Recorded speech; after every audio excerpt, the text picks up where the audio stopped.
அண்ணா 1 மினிட்ல 10 half boil உங்களால் சாப்பிட முடியுமா? சாப்பிட முடியுமான்னு தெரியல, ஆனால் உங்களுக்காக ட்ரை பண்ணுறேன். இந்த டைம் ஆஃப் பாயிலை நம்மளே மேக் பண்ணி நம்மளே சாப்பிட போகிறோம். டேய் தம்பி, 1 முட்டை இல்லை 2 முட்டை இல்லை 10 முட்டைடா. என்னன்னாலும் தெரிஞ்சுக்க, அடுத்த வர 1 நிமிஷத்துல இதை சாப்பிடணும்டா. விட்டுறாதடா தம்பி, விட்டுறாத.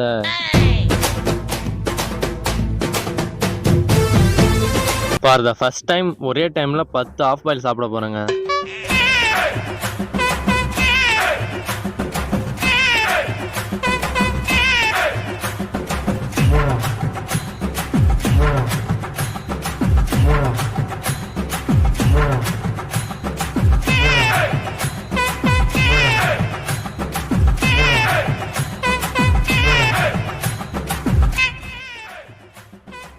அவ்வளோதாங்க, என்னால் 1 நிமிஷத்தில் 10 ஆஃப் பாயில் சாப்பிட முடியல. 8 தான் சாப்பிட முடிஞ்சிச்சு. சேலஞ்சை கம்ப்ளீட் பண்ண முடியல. நெக்ஸ்ட் என்ன பண்ணலான்னு மறக்காமல் கமெண்ட் பண்ணுங்கள்.